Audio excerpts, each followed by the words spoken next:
Hello, my name is Diana Dirkby, and I live with paranoid schizophrenia. You are listening to my podcast, Schizophrenia as I Live It.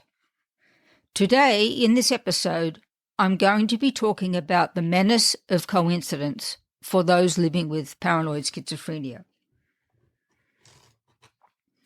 Often, as part of a paranoid episode, a train of thought can start with an understandable and realistic reaction.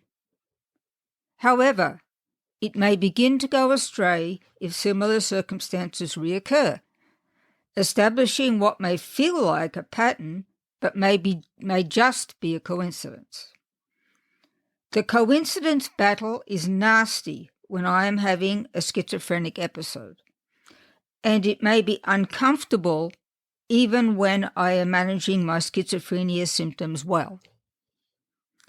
I describe incidents such as this for the character Sarah, who narrates my fiction novel, The Overlife, A Tale of Schizophrenia, by Diana Dirkby, my pen name. At the moment, I am managing my schizophrenia symptoms well. However, an example of is it a coincidence or is it a plot against me occurred recently.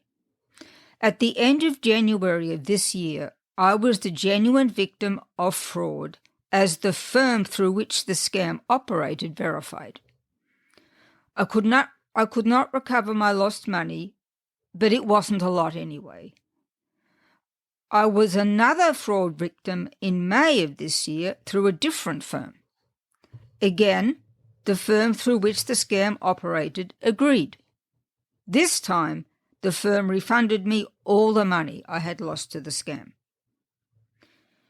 You may think that the occurrence of two scams in close succession in my life made me feel disproportionately victimized.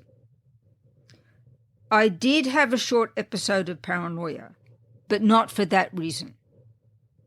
I know scams are ubiquitous at the moment, and to fall victim to two of them was also my fault for being gullible and sloppy.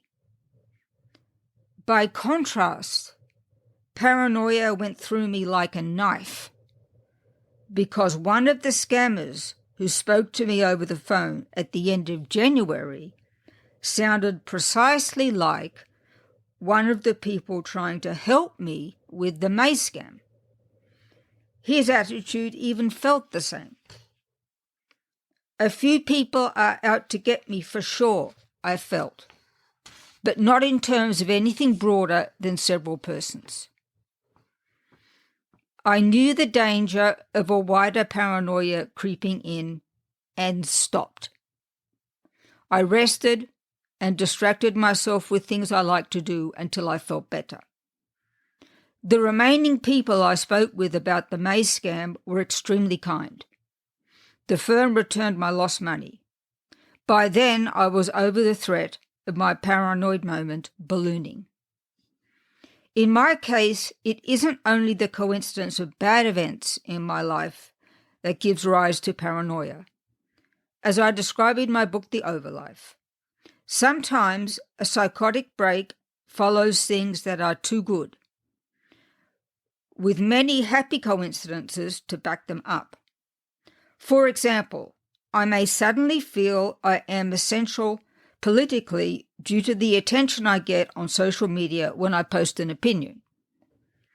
Then, on social media, I feel many people may be supported by my new place of importance.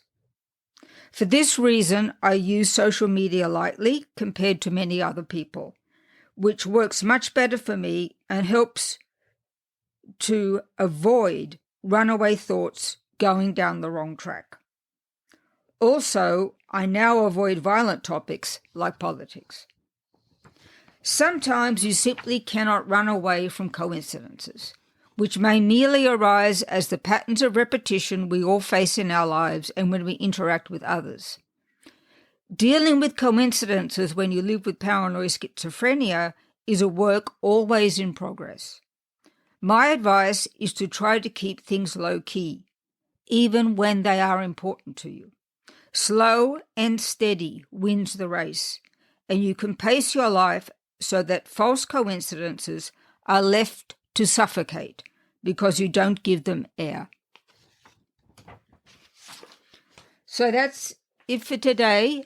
I thank you very much for listening and hope you tune in next time. Bye-bye.